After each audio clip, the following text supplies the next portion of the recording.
balitang Central Luzon ngayong araw. Mga negosyante at operator ng trucking business, umaaray na sa taas ng presyo ng krudo. Lalaking may sakit sa pag-iisip, napatay ng mga pulis matapos mag-amok gamit ang itak. National Academy of Sports inaasahang magbubukas sa unang bahagi ng 2023. Pananampalataya ng mga kabalan, mas pinagtibay ng Mount Pinatubo Eruption. At Pinatubo Museum sa Holy Angel University, pwedeng bisitahin ng publiko.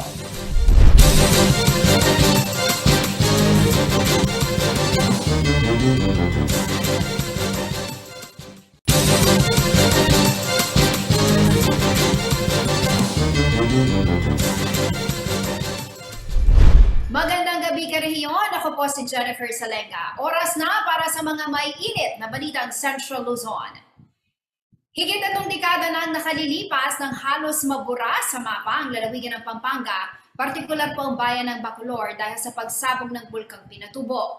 Ang ilan sa mga survivor ng kalamidad, hindi raw akalain na malalampasan ang katakot-takot na pagsabog na kanilang kinaharap noon. Ang kanilang umanong naging sandigan, ang tiwala sa Panginoon. Pakinggan natin ang kanilang kwento sa report ni J.M. De Jesus.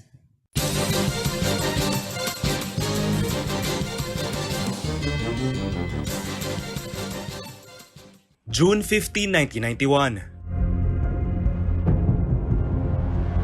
Eksaktong 31 taon na nakalilipas nang sumabog ang Mount Pinatubo. Ito ang naitalang second largest terrestrial eruption nitong 20th century na sumunod sa Novaraptor eruption sa Alaskan Peninsula noong 1912. Libo-libo ang nawalan ng tirahan, daan-daan ang nasawi at marami ang nag-akala na tuluyan ang mabubura sa mapa ng Pilipinas ang lalawigan ng Pampanga. Ngunit isa lang ang matibay na naging sandigan ng mga kabalen. Ito ay ang kanilang pananampalataya.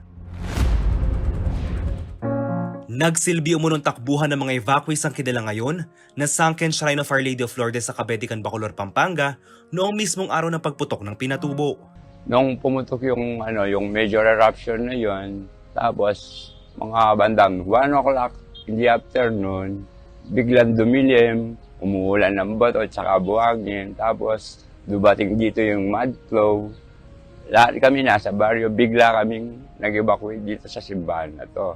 Lahat ng tao sa baryo, dito pumunta. Hindi lubos maisip ni Tatay Nicanor Lusong, 65 taong gulang, na malalagpasan nila ang dilubyo na kanilang kinakaharap, higit 3 dekada nang lumipas. Parang talagang mamamatay ka na kasi dinadaanan mo, mud flow, baka bato, tapos umuulan ng bato at saka buhangin, lumilindol, kumikidlat.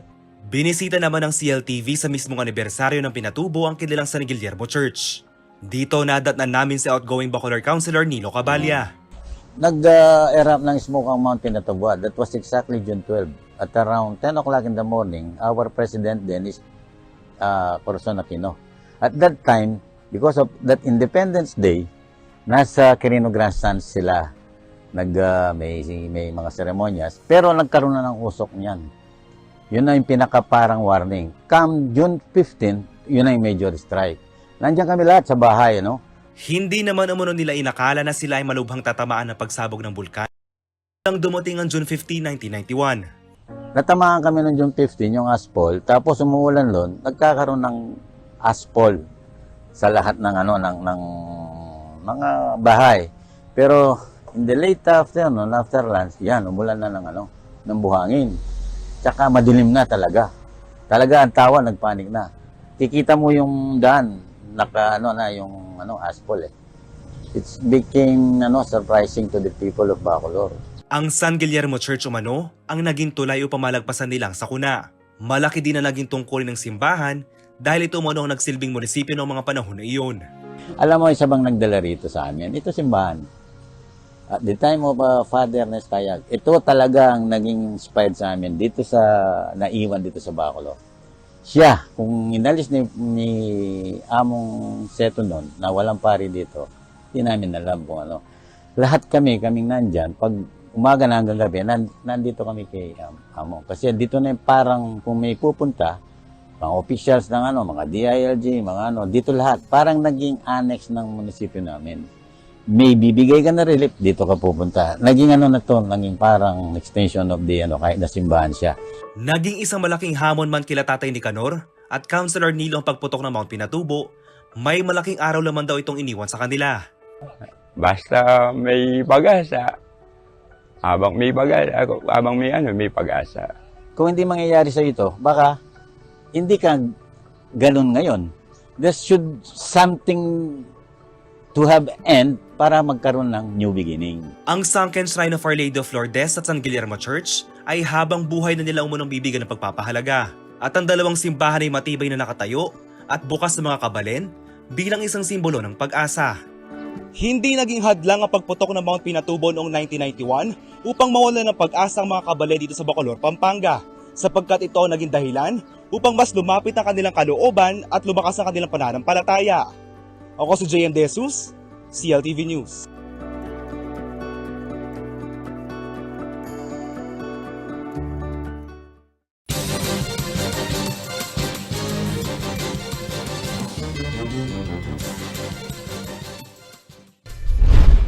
Bilang paggunita sa ika-31 anibersaryo ng Mount Pinatubo eruption, idiniklara ng Holy Angel University ang June 15 bilang No Work, No Class Day sa universidad. Kaunay nito, kanilang inanyayahan ang publiko na bisitahin ang Pinatubo Museum na bukas para sa publiko ngayong araw. Libre po ito at kailangan lamang magdala ng ID at vaccination card na mga pupunta. Bukod dito, nagkaroon din ng isang programa ganap na alas 3 ng hapon sa Facebook page ng Center for Kapampangan Studies.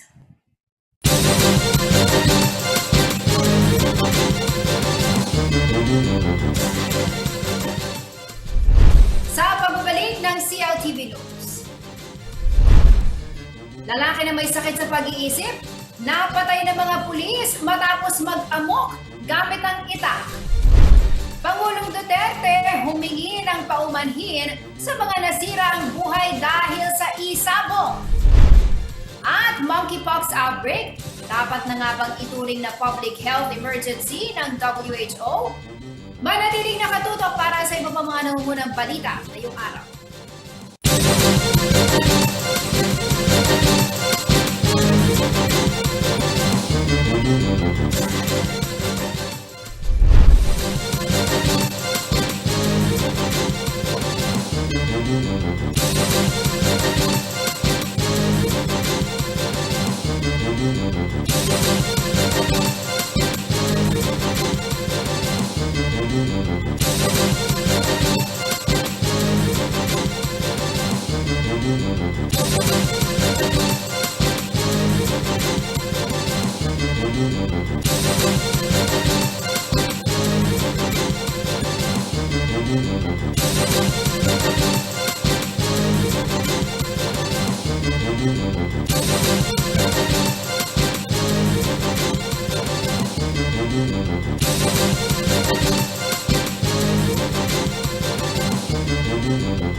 Nagbabalik ang CLTV News. At sa iba pa mga nangungunang balita, isang lalaki pong napatay na mga pulis sa Bulacan matapos mag-amok gamit ang isang itak Lunes, June 13. Kinilalang lalaki na si Ricardo Agno, 42 years old, at residente ng Santo Tomas, Santa Maria, Bulacan. Ayon sa mga saksi, ilang individual din ang muntikan na nitong mataga, ngunit swerteng nakaiwas at nakatakbo. Sinubukan naman ng pigilan ng responding pulis ang lalaki, ngunit naging agresibo ito, kaya naman binaril. Dinalang lalaki sa ospital, ngunit idineklara na po itong dead on arrival. Natuklasan din ng PNP na may sakit sa pag-iisip ang nasabing lalaki. Samantala, hinihiling ng Bulacan Police sa publiko na iwasan ang paggawa ng haka-haka habang patuloy pa ang kanilang investigasyon.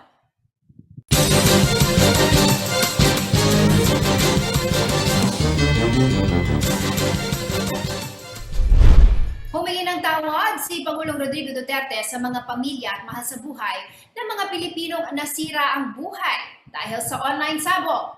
Ayon po sa Pangulo, hindi raw niya naisip na mauuwi sa napakaraming problema ang pagkahumaling ng ilan sa ating mga kababayan sa talpakan na nagpasok ng milyong-milyong pondo sa gobyerno.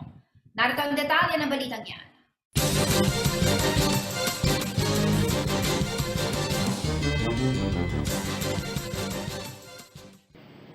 Kaya yung isabong, I'm sorry, I did not really realize that it would be like. Akala ko kasi, the moving factor there was na imberna kasi ako 640 million a month. Tapos, so many billions a year because marami nag-ooperate. I realized very late and I am very sorry that it had to happen. Hindi ko akalain na gano'n. Hindi naman ako nagsusugal. I do not gamble. Ito ang naging pahayag ng Pangulo kasabay ng kanyang pagbisita sa bagong National Academy of Sports sa New Clark City, Martes, June 14. Ayon sa Pangulo, huli na mapagtanto niya ang masamang epekto ng isabong dahil sa mga nalululong dito. Batid daw niya na maraming pamilya ang nasisira dahil sa isang miyembro nito na nalululong sa sugal o droga. Mayo nang ipag-utos ng Pangulo ang pagpapatigil sa operasyon ng isabong sa buong bansa. Ito ay matapos ang rekomendasyon ni DILG Secretary Eduardo Año, bunsod na masamang epekto nito sa buhay ng mga Pilipino. Dahil sa pagkakalubog sa utang, may ilang individual ang napabalitang nagpatiwakal kabilang na dito ang pamangkin ni dating Candaba Mayor Jerry Pelayo na kilalang kritiko ng isabong. Samantala, sa usapin naman ng war on drugs, muling iginiit ng Pangulo na walang extrajudicial killing na nangyari. Yung sinasabi nila, extrajudicial killing, hindi totoo yan. Why do you have to extrajudicial kill a person? May order to the law enforcement agencies, to the NBI, to the police, that customs, police, is that go out and destroy the apparatus of the drug syndicates. And if you have to kill because you are in danger of being killed, go ahead, unahan mo na. But I do not want to say a dead soldier or a policeman. He said, I take full legal responsibility for it all.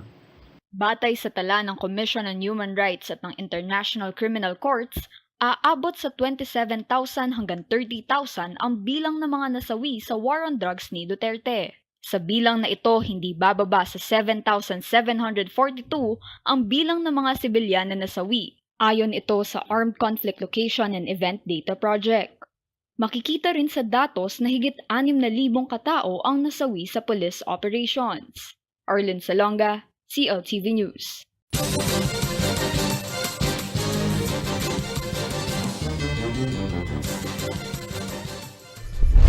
Pinag-aaralan na raw ng World Health Organization kung dapat na bang ituring na public health emergency at isang international concern ang monkeypox outbreak. Samantala, tiniyak naman ng Department of Health na wala pang naitatalang kaso ng ganitong sakit sa Pilipinas.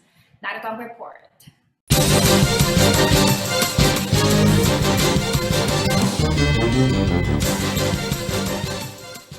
Magpupulo ang Emergency Committee ng World Health Organization sa susunod na linggo kaugnay ng monkeypox outbreak upang talakayin kung kailangan ng ituring na public health emergency and of international concern ang sakit. Ayon sa WHO, nakakaalarma na ang pagkalat ng monkeypox virus kung saan sa ngayon ay 1,500 ang kumpirmadong kaso ng monkeypox sa 39 na bansa. 72 na ang nasawi. Samantala, batay sa abiso ng Centers for Disease Control and Prevention o CDC ng Amerika, na ipapasa ang monkeypox virus kapag ang isang tao ay nagkaroon ng kontak sa virus mula sa hayop, kapwa-tao o maging sa kontaminadong bagay. Kabilang sa sintomas ng monkeypox ay lagnat, sakit sa ulo, pananakit ng katawan at likod, namamagang kulani, panginginig at pagkapagod. Sa loob ng 1 hanggang 3 araw o higit pa, Matapos lagnatin ay nagkakaroon ng mga rashes ang pasyente. Karaniwang nagsisimula ang rashes sa muka at kakalat ito sa iba't ibang bahagi ng katawan. Ayon sa CDC, ang incubation period ng monkeypox ay madalas na umaabot ng 7 hanggang 14 na araw o 5 hanggang 21 araw. Tumatagal umano ang naturang sakit sa loob ng 2 hanggang 4 na linggo. Ayon sa DOH, wala pa namang naitatalang kaso ng monkeypox sa Pilipinas. Masusi raw na sinusubaybayan ng kagawaran ang sitwasyon sa mga bansang mayroon nito. Ito pong monkeypox naman, just like with other diseases, we can easily prevent this. No? So this doesn't have to be something of that people are panicking about this. Kailangan lang po, parang sa COVID, patupad natin na maayos ang protocols. Naistratehiya na rin daw ang kagawaran upang maiwasan ang pagpasok nito sa bansa. Patupad natin na maayos ang protocols. And we have the 4-door strategy for this. And we also have PDITR that we can use for this. That would be, we should prevent properly, we should be able to detect and isolate well and timely. And of course, kailangan marunong tayo mag-manage. At yan po ang pinaghandaan ng ating bansa. At sa ngayon, masasabi natin, handa na po tayo. Pinaghahandaan pang ibang aspeto, especially with technology. But we can be able to prevent this kind of diseases as long as we do and we are very religious in maintaining the protocols that we have to prevent diseases. Arlen Salonga, CLTV News.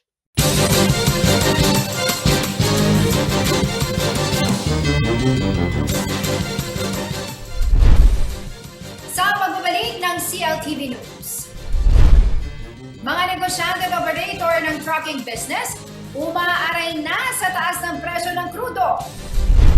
Kapitan Tony Mama, nais muling masuspinde ang barangay election para sa mas maayos na transition at makatipid ang gobyerno. Office of the Barangay Affairs ng DILG, bubuwagin na sa susunod na administrasyon. At National Academy of Sports, inaasang magbubukas sa unang bahagi ng 2023. Manatili na katutok at magbabalik ang CLTV News.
Nagbabalik ang CLTV News. At sa iba pa mga nangungunang balita, isang lalaki pong napatay na mga pulis sa Bulacan matapos mag-amok gamit ang isang itak Lunes, June 13. Kinilalang lalaki na si Ricardo Agno, 42 years old, at residente ng Santo Tomas, Santa Maria, Bulacan. Ayon sa mga saksi, ilang individual din ang muntikan na nitong mataga, ngunit swerteng nakaiwas at nakatakbo. Sinubukan naman ng pigilan ng rumespondeng pulis ang lalaki, ngunit naging agresibo ito, kaya naman binaril. Dinalang lalaki sa ospital, ngunit idineklara na po itong dead on arrival. Natuklasan din ng PNP na may sakit sa pag-iisip ang nasabing lalaki. Samantala, hinihiling ng Bulacan Police sa publiko na iwasan ang paggawa ng haka-haka habang patuloy pa ang kanilang investigasyon.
Nagbabalik ang CLTV News. Isa sa mga nangungunang industriya sa lalawigan ng Pampanga ang quarry at trucking business. At ngayong patuloy po ang pagtaas ng presyo ng produktong petrolyo, apektado na rin daw ang negosyo ng ating mga kabalen na umaasa sa biyaya ng lahar. Kumusta na nga ba ang kanilang kabuhayan? Alamin po natin yan sa report ni Paulo G. Santos.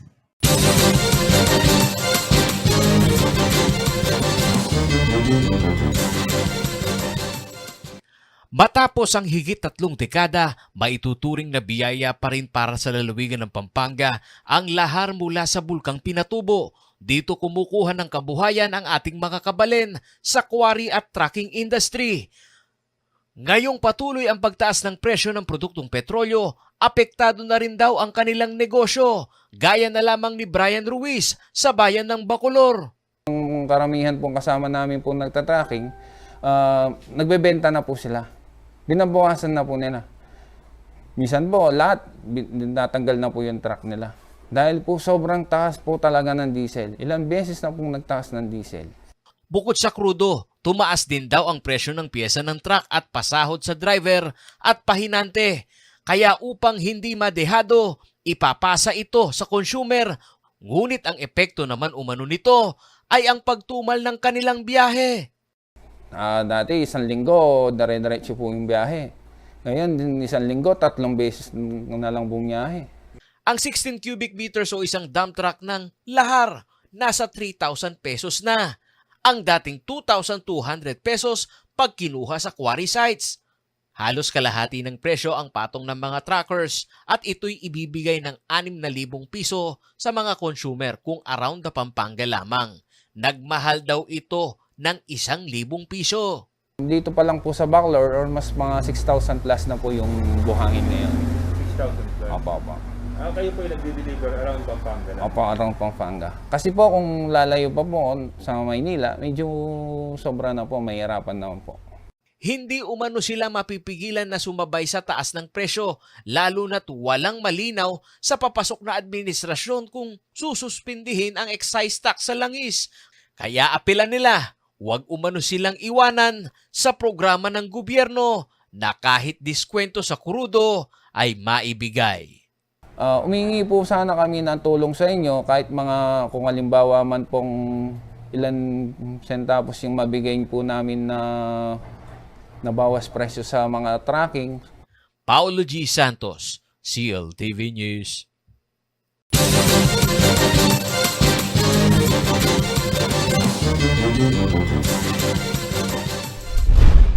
Naniniwala raw si Balibago Angeles City Barangay Captain Tony Mamak na mas magiging paborable para sa gobyerno kung muling ipagpapaliban ang napipintong barangay at SK elections sa darating na Desyembre. Ayon sa punong barangay, bukod sa makatitipid umano ang pamahalaan sa gastusin sa halalan, mas magiging madali rin daw ang transition period para sa papasok na bagong administrasyon. Nagbabalik si Paulo G. Santos.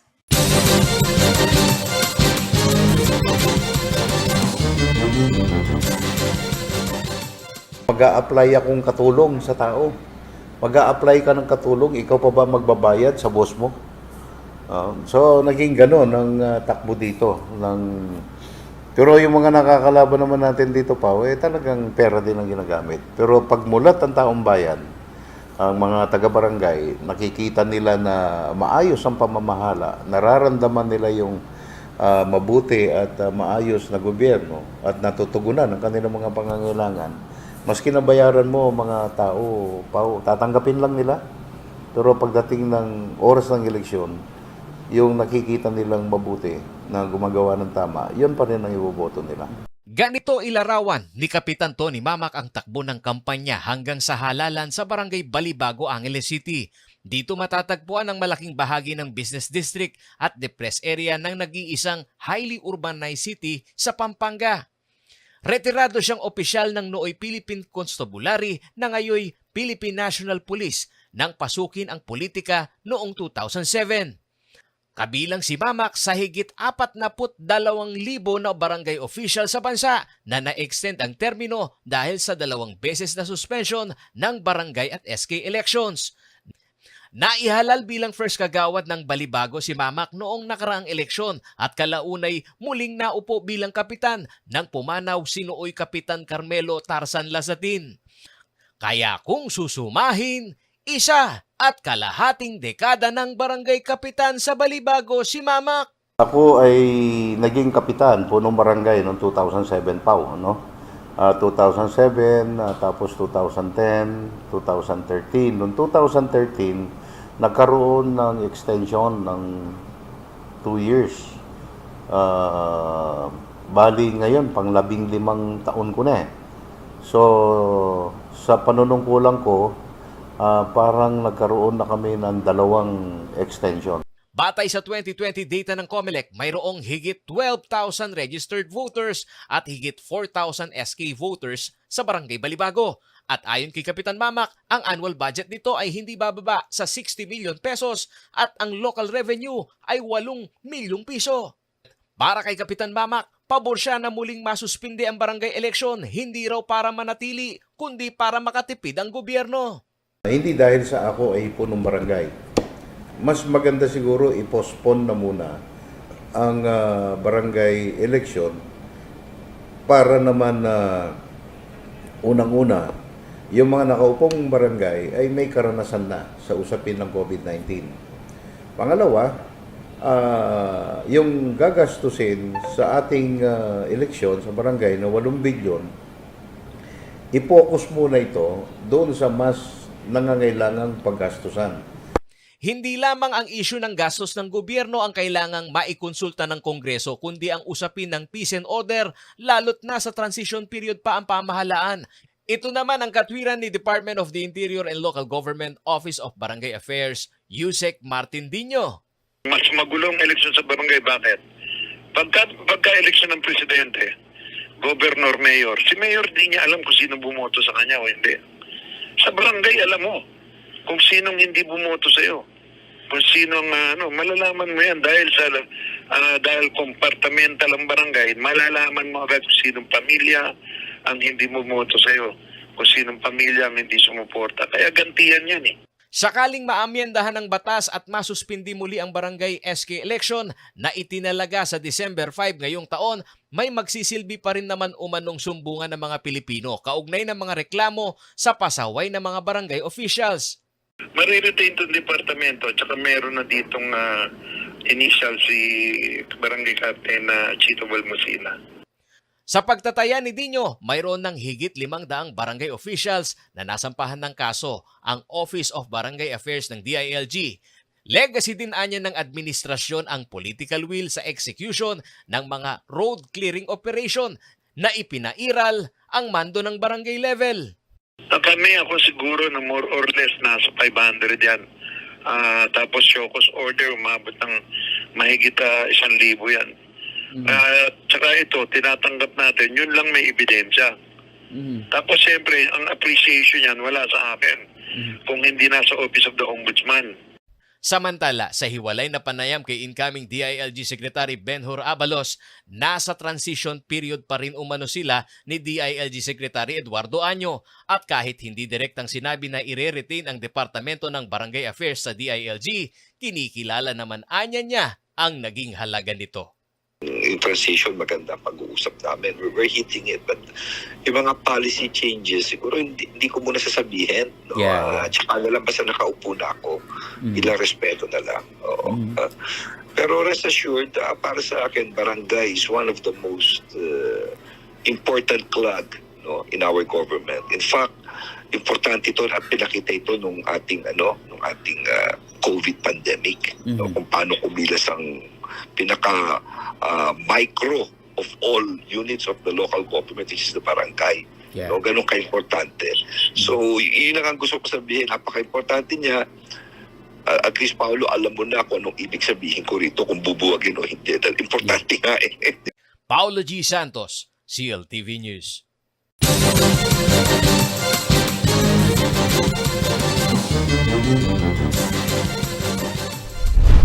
Target daw ng pamahalaan na buksan sa unang bahagi ng 2023 ang National Academy of Sports na matatagpuan sa New Clark City, Capas, Tarlac. Personal po na tinungo ni Pangulong Duterte nitong Martes ang pasilidad na inasahang magbibigay ng dekalidad na edukasyon at pagsasanay sa akademiko at sports. Narito ang report.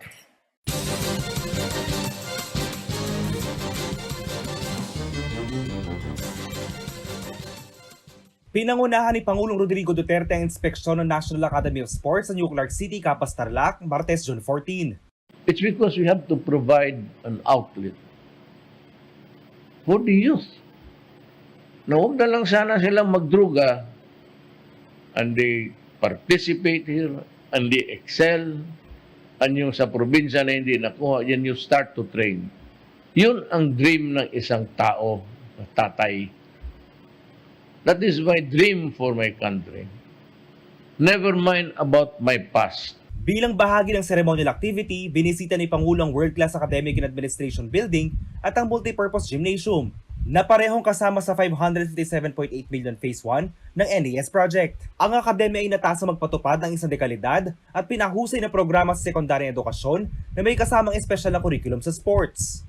Nilalayo nitong tukuyin at mahasa mga kabataang may kakayahan sa akademya na may malakas ding potensyal upang maging atleta. It is thus an opportunity, time for me to help them maximize their potential with constant comprehensive projects and activities that promote the welfare and development of our athletes. This National Academy of Sports is envisioned to be a world-class facility that would serve as a forefront in our efforts to provide a conducive environment for the academic, sports training, and character development of our young athletes. Maaalala na nilagdaan ng Pangulo noong June 9, 2020 ang Republic Act 11470 na nagtatag ng National Academy of Sports System upang paunlarin ang mga athletic skills at talento ng mga mag-aaral sa mga world-class sports facilities ng NCC. Ang NAS system ay katamba ng Department of Education o DepEd at ang Philippine Sports Commission o PSC. Sa ilalim ng batas, ang New Clark City Sports Complex ang magsisilbing lokasyon ng NAS campus, kasama ang Basis Conversion and Development Authority o BCDA na namamahala sa pagtatayo ng mga silid-aralan, dormitoryo, iba pang pasilidad sa palakasan at mga sports amenities. Malapit ang NAS sa New Clark City Athletic Stadium at ilang kilometro lamang ang layo mula sa Aquatic Center. Ayon kay Atty. Iza Katrina Reyes, Chief for Legal and External Affairs ng NAS, target nilang buksan ang pasilidad sa unang bahagi ng 2023. Para sa susunod na school year, mag-aalok ang NAS ng mga programa sa sports katulad ng athletics, aquatics, gymnastics, badminton, judo, taekwondo, table tennis at weightlifting. JM De Jesus, CLTV News.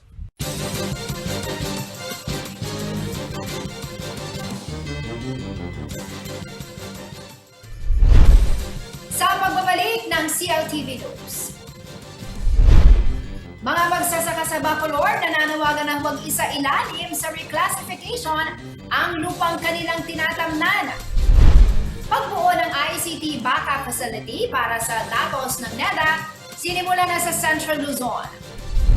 At kapalang na top 1 sa physical therapist licensure exam, nakatanggap ng 50,000 pesos mula sa San Luis. Manatiling nakatutok at magbabalik ang CLTV News.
Nagbabalik ang CLTV News. At sa iba pa mga nangungunang balita, nananawagan po ngayon ang ilang mga magsasaka sa Bacolor, Pampanga na huwag isailalim sa reclassification ang lupang kanilang tinatamnan ng mga papaya. Git nila hindi naman daw nakatiwangwang ang lupa at may ambag din ito sa lokal na ekonomiya ng bayan. May exclusive report si Pablo G. Santos.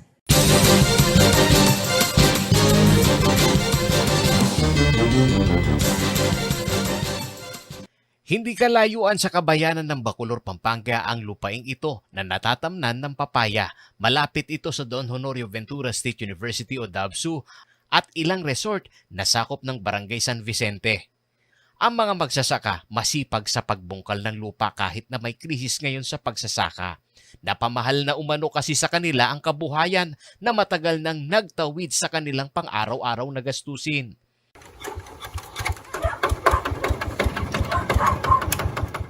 Sa kabilang banda, hindi lamang ang mataas na presyo ng pataba at kurudo ang laban na kanilang kinaharap ngayon.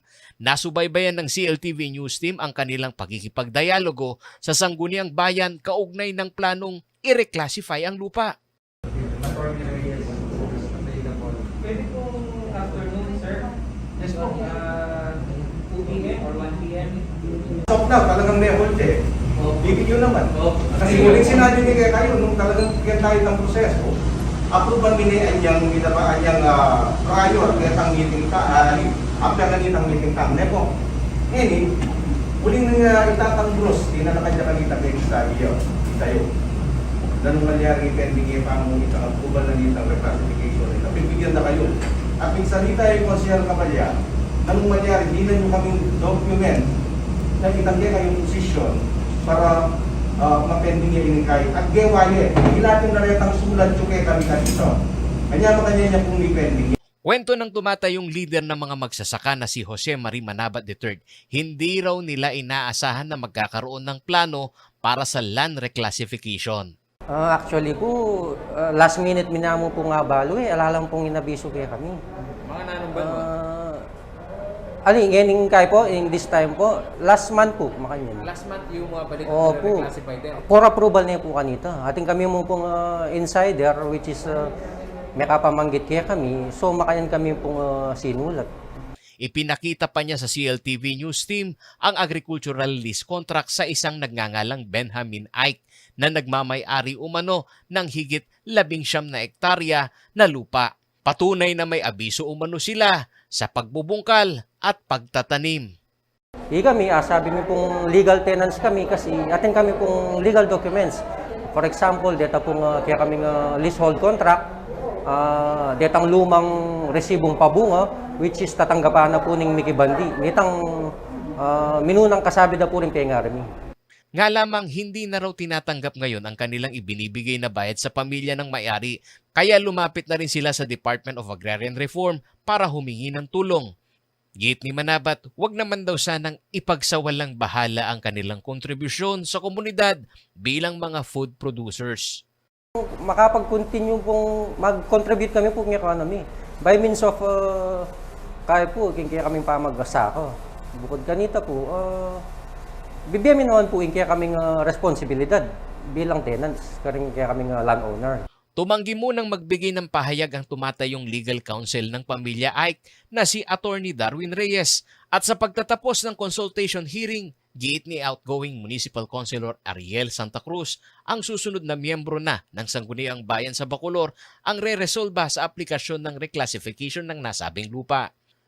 Habang ang resulta di umano ng consultation hearing ng Department of Agrarian Reform sa pagitan ng magsasaka at may-ari ng lupa ay ang magiging basihan sa susunod na paghatol ng konseho. Eya po may grant, uli na ning aplikasyon to na ning committee, manayan na kami mo pong resulta base kitang desisyon na ning DAR.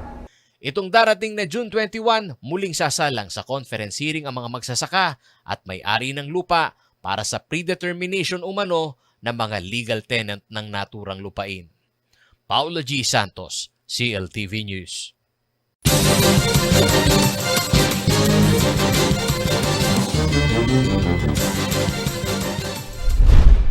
Sinimula na ng National Economic Development Authority o NEDA ang pagbubuo ng ICT Backup Facility. Napili ang NEDA Central Luzon Office upang maging sentro ng mahalagang datos at information system ng pambansang tanggapan ng ahensya. Narito ang report.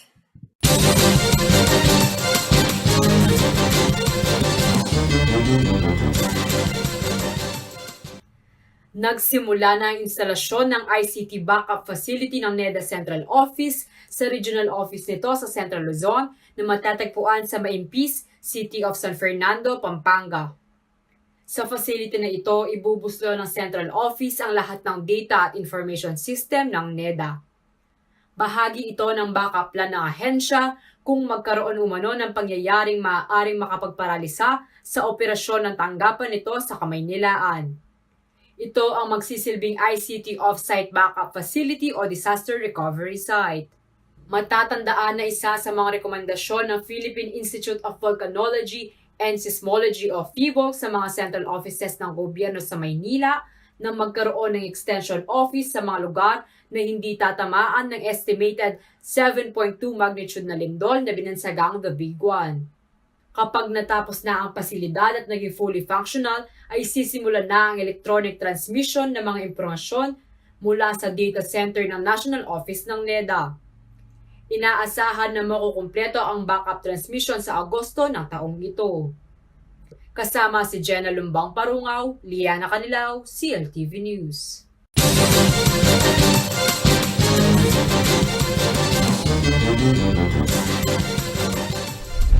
Pinarangalan ng lokal na pangmahalaan ng San Luis, Pampanga ang kabalena si Jean Ella Marie Taruc Razon, ang top 1 sa June 2022 Physical Therapist Licensure Examination. Si Razon ay graduate ng University of the Philippines, Manila at siya ay nakakuha ng gradong 88.05% sa nasabing pagsusulit.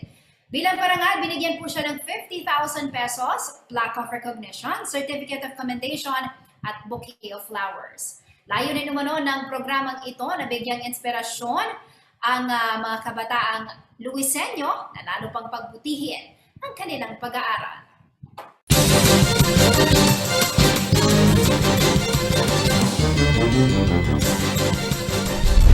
Alamin naman po natin ang magiging lagay ng panahon mula kay Ginong Manny Esguera, ang Chief Weather Forecaster ng Pag-asa Clark.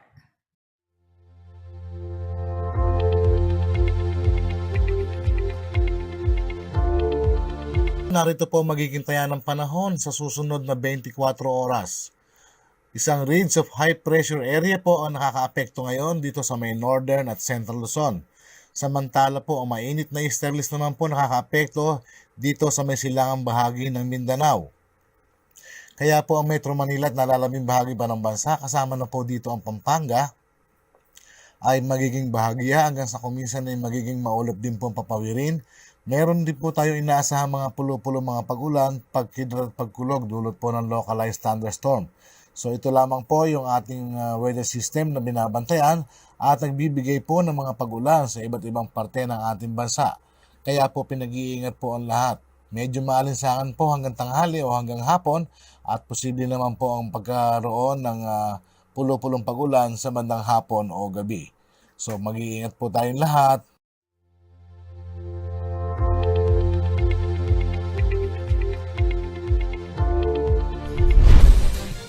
Yan ang mga balitang nakalap ng CLTV News. Para po sa karagdagang detalye, maaari nyo i-follow ang aming social media pages, Facebook at CLTV36 Official and at CLTV36 News, Twitter at CLTV36, Instagram at CLTV36 Official. Kung nais yung balikan ng mga programa ng CLTV, pwede nyo pong bisitahin ang aming YouTube channel at CLTV36 Official at ang aming website www.cltv36.tv. Mapapanood din ang mga programa ng CLTV nationwide via Signal Channel 115 at sa ating 39 cable partners.